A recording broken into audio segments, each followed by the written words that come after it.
addition to the arts, the Nazi propagandists dissolved the line between sports and politics. German sports imagery in the 1930s promoted the myth of Aryan racial superiority and physical power. Hitler's artists idealized athletes' well-developed muscle tone and heroic strength and accentuated so-called Aryan facial features, blue eyes and blonde hair, to create a Nazi version of physical perfection. Indeed, Germany emerged victorious from the 1936 Olympics in Berlin, both because their athletes were awarded the most medals and also because the Nazis ran the games on a lavish scale never seen before. Victor Conte was another man who, according to Mark Fenero Wada and Lance Williams, authors of Game of Shadows, Barry Bonds, Balco, and the Steroid Scandal that Rocked Professional Sports, wanted to, quote, engineer the perfect athlete to prove he could create superstardom, end quotes. While he could not create spectacle as grand as the 1936 Olympics, he could provide illicit drugs to superstars desperate for competitive edge, such as Marion Jones, Jason Giambi, and perhaps Barry Bonds. What are we to make of athletes and others who use illegal drugs to enhance their performance? Is this different than efforts to increase our physical beauty by plastic surgery? What is to become of sports and of what it means to be a human being when genetic enhancement relegates steroid injections to the dustbin of history? Our second speaker, Dr. Mark Adickes, is uniquely qualified to lead us in a frank discussion about the use of performance-enhancing drugs in sports. Dr. Adickes is an orthopedic surgeon specializing in sports medicine at the Roger Clemens Institute for Sports Medicine and Human Performance at Memorial Hermann. Prior to joining the Roger Clemens Institute, Dr. Adickes completed his sports medicine fellowship under the tutelage of Dr. Richard Stedman of the Stedman-Hawkins Clinic in Vail, Colorado, which fortunately I never had the pleasure to visit.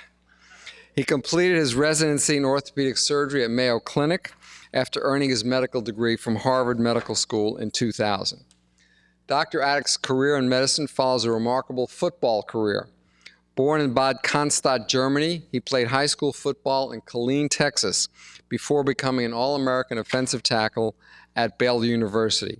Following a brief stint in the now-defunct USFL, Dr. Adickes moved on to a decade-long career in the National Football League. Despite coach Marty Schottenheimer considering him, quotes, too small at 290 pounds, Dr. Adickes played 3 years with the Washington Redskins, including 1991, when they won their Super Bowl championship. Dr. Adickes considered a career in medicine after suffering a near football career-ending injury. Successful treatment of the devastating knee injury by his physician and physical therapist allowed Dr. Adickes to return to the game and sparked an interest in medicine, especially orthopedics. That interest was encouraged by Roy Smythe, a Baylor teammate who left football to become a doctor, by Pete Egoscue, a physical therapist who eased many of Dr. Adickes' aches and pains, and by his wife Jackie, who also mothers their 5 children. Not here yet, right? If Dr. Adickes' wife is here, she can feel free to come to the front and join her husband. Dr. Adickes serves as team physician for the Houston Rockets, the United States ski team, the Houston Livestock Show and Rodeo, and St. Thomas University. Most importantly, he has a deep understanding of the similarities between NFL linemen and medical residents, that is, doctors graduating from medical school and not quite ready to go out on their own, agreeing that players slugging it out in the trenches go largely unnoticed and unappreciated, surrendering the limelight to quarterbacks, running backs, and wide receivers. He adds, quotes, a resident is very much like that. Your job is to work your tail off to keep all your patients healthy so that they can then thank the attending physician, end quotes, and amen to that. Please give a big welcome to a big man, Dr. Mark Adickes.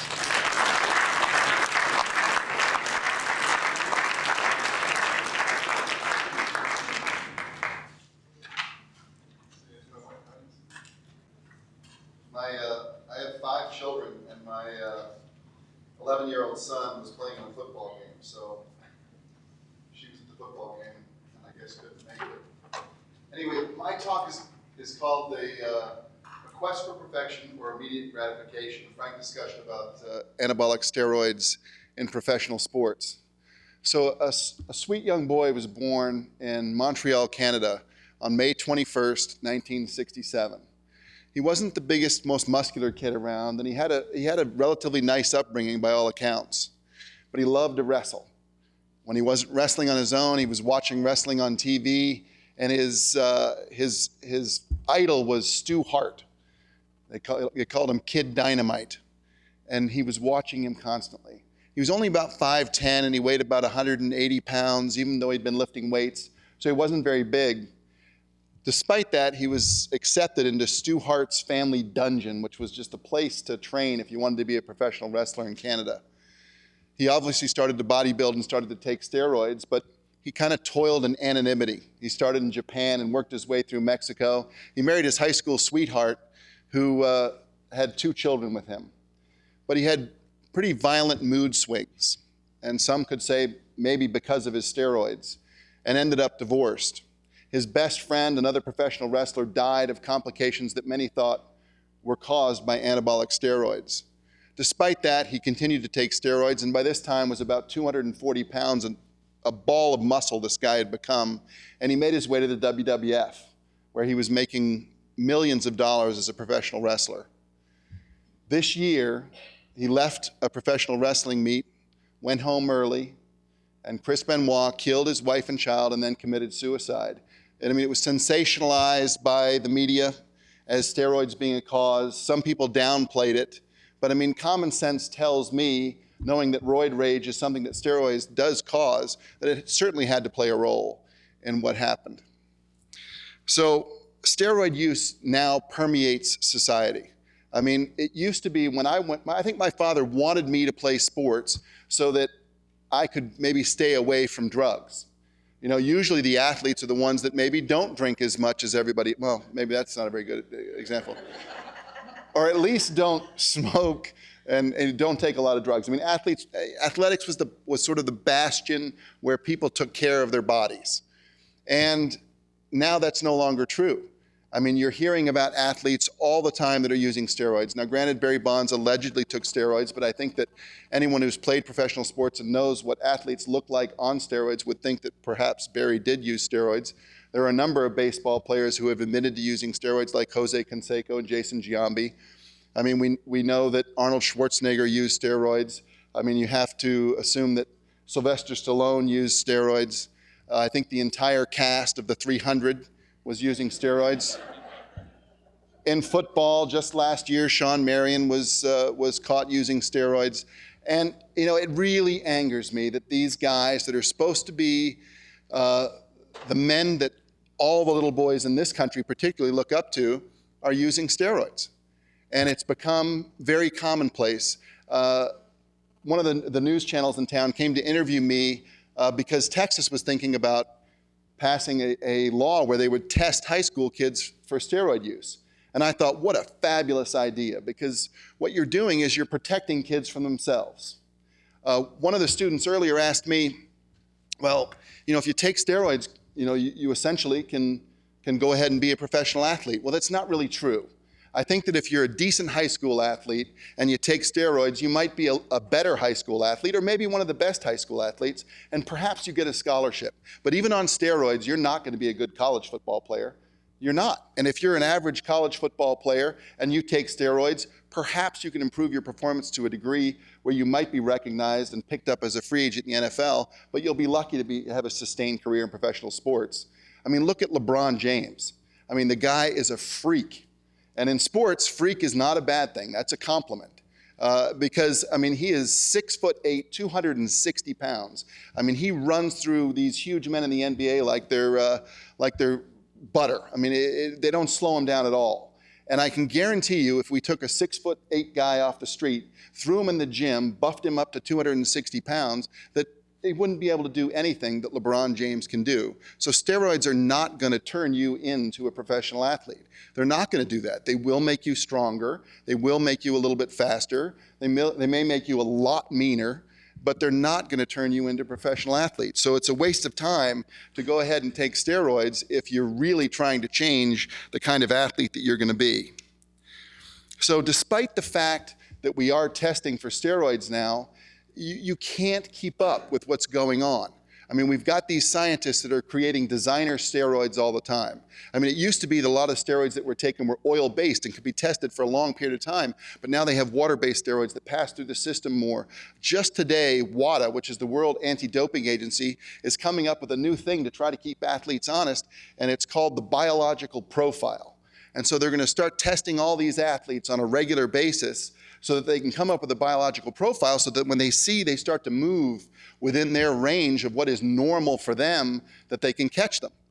I mean, if we did this for everyone that played sports, I mean, I think that it would make the US medical bills look like nothing. I mean, you can't even afford to do this sort of thing.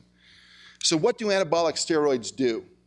I mean, first of all, they work, and I think that that's the big problem, and that's why people want to take them. They do make you bigger, they do make you stronger, and they do make you faster. And they also give you a lot more endurance. They allow you to convert protein into muscle. They increase erythropoiesis, which makes you have more red blood cells. And they also increase your bone density. And because they give you more red blood cells, obviously you have more endurance, you are stronger, but you can have strokes, you can have hypertension, you can have heart attacks. It increases your cholesterol. It can cause testicular cancer. It can cause impotence, testicular atrophy. I mean, there's a lot of roid rage, which is probably the main cause behind Chris Benoit's unique behavior. And in women, it can cause masculinization.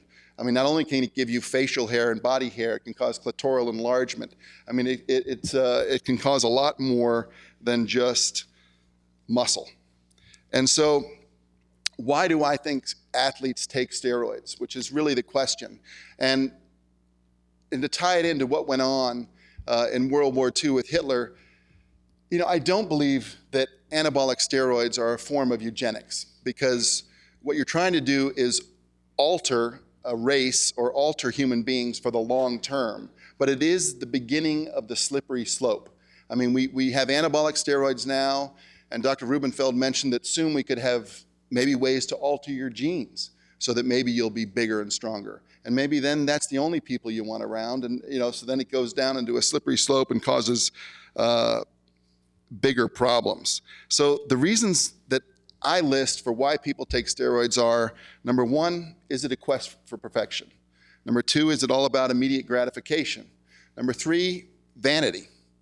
Number four, addiction. Number five, illness. Or is it all about a drive to succeed? So if you talk about the different reasons, starting with a quest for perfection,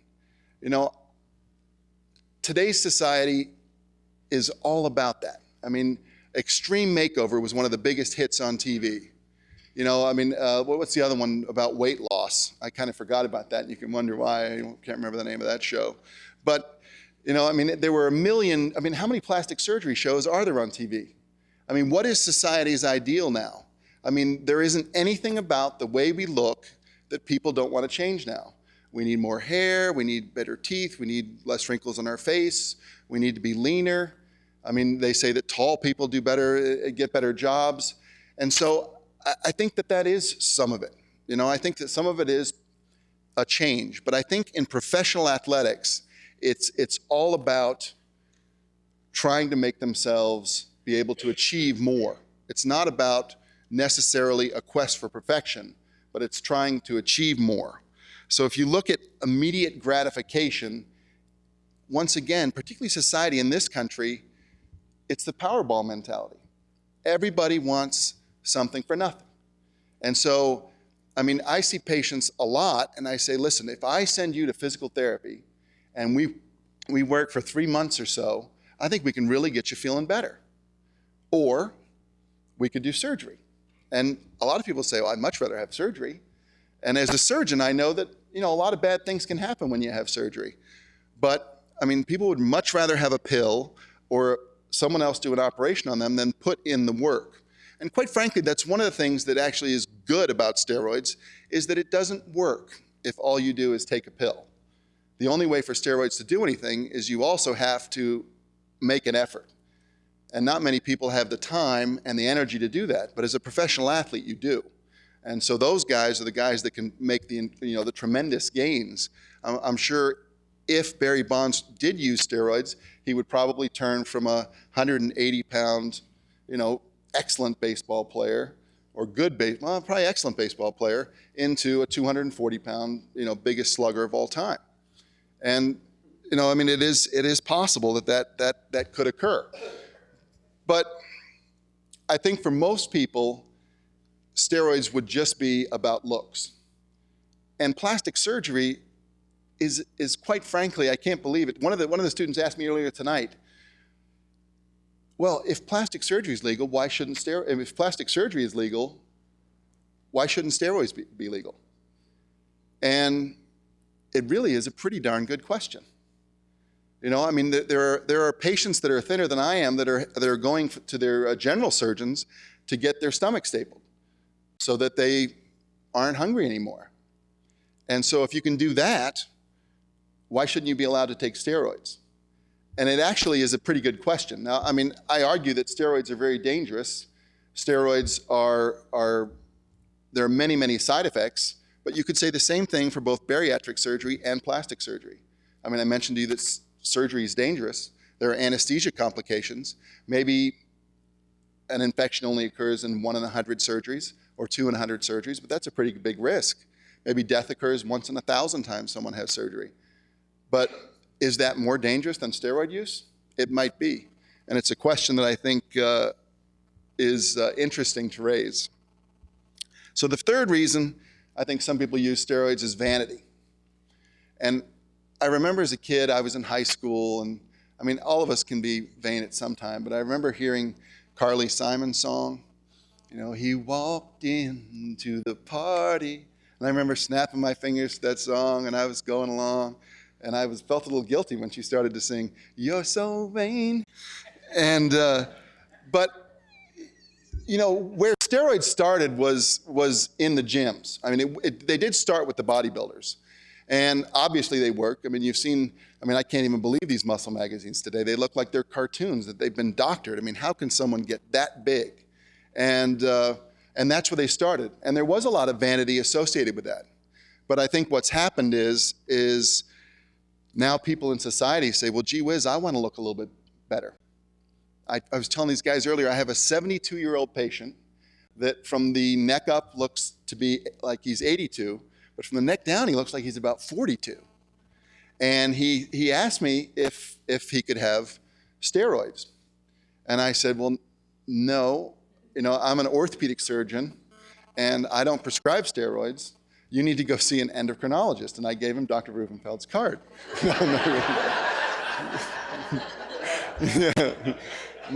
But he said he had a doctor that was giving him steroids regularly. And I hope that he was giving him steroids so that he can remain within a normal physiologic range. But, he liked to go to the gym. His favorite thing to do was box. And I don't know if he actually fought anybody or if he just hit bags. But nevertheless, he loved the way he looked, and he loved the way, his body felt when he was taking steroids.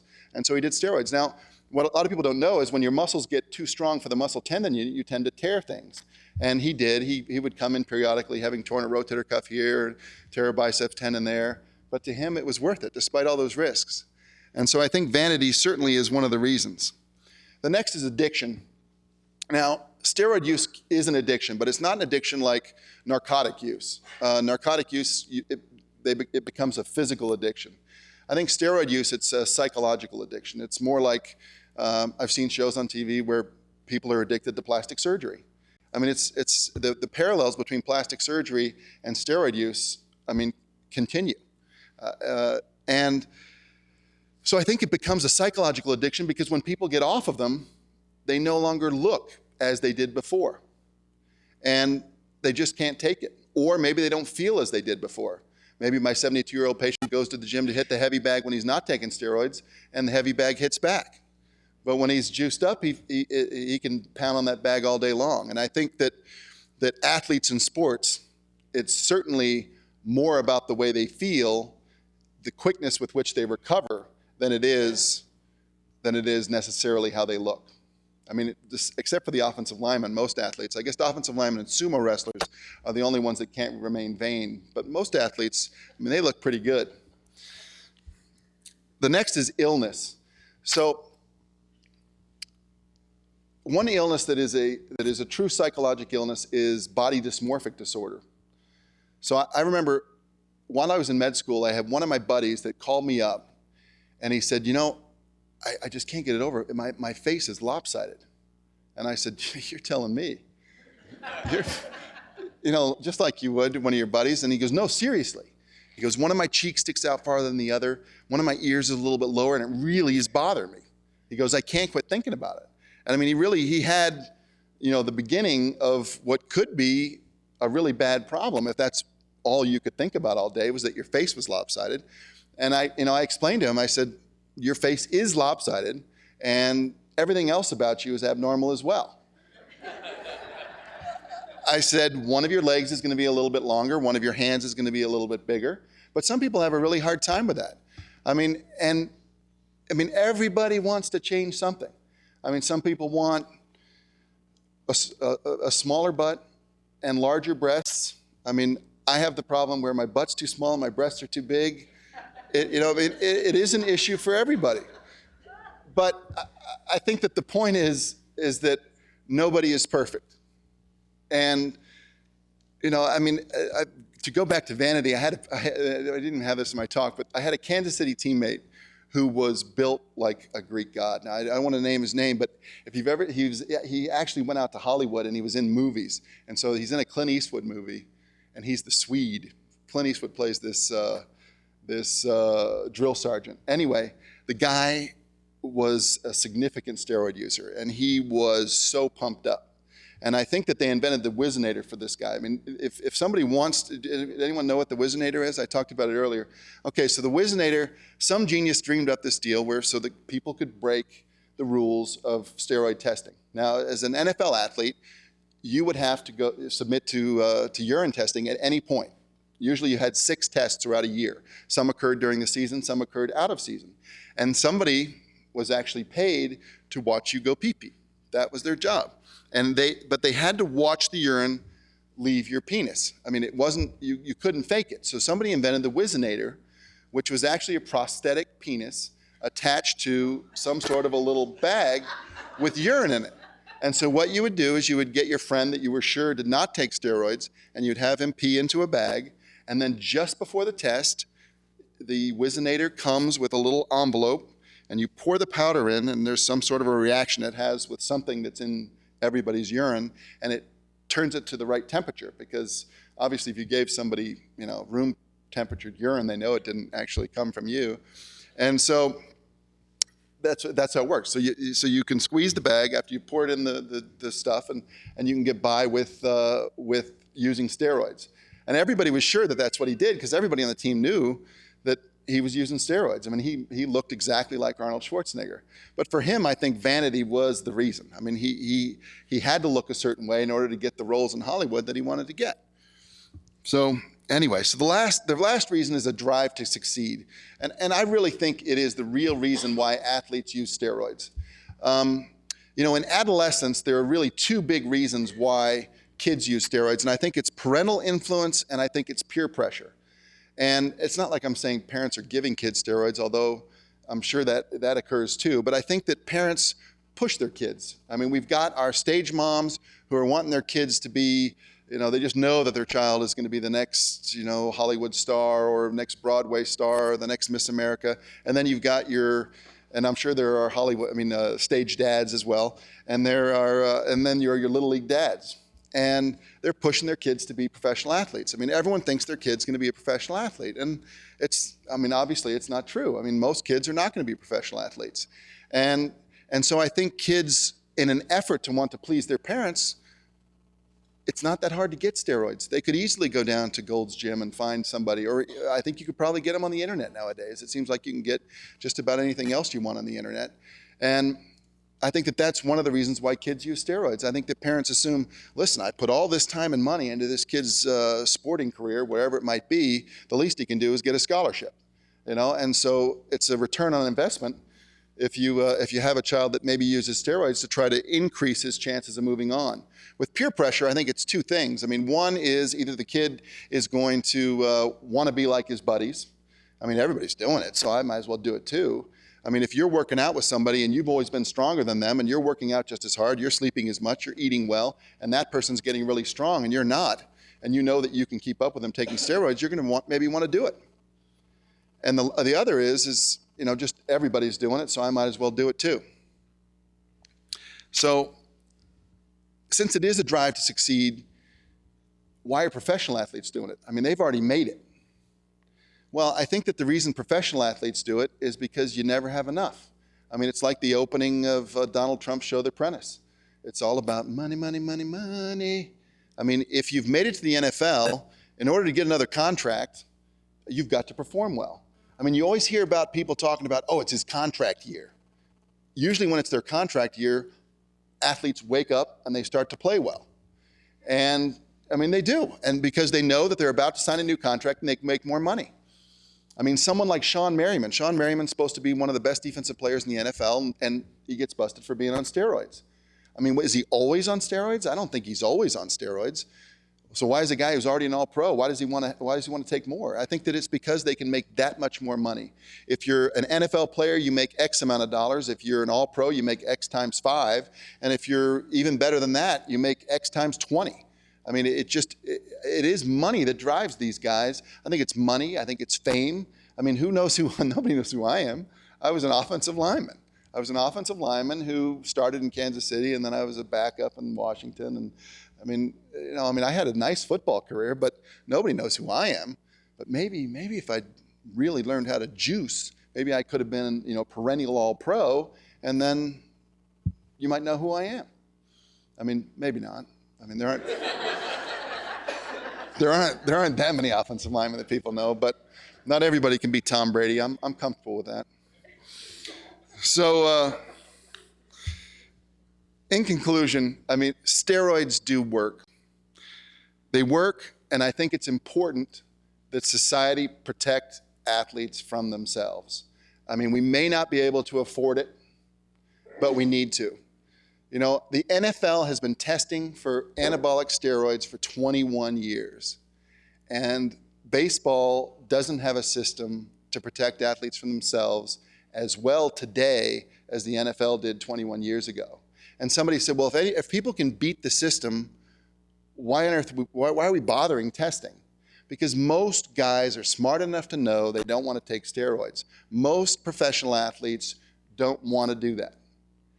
And by testing, if 10% of the guys are finding ways around the rules, I really think it's not much more than that. I really don't. People think that everybody in the NFL is using steroids. I don't believe that at all.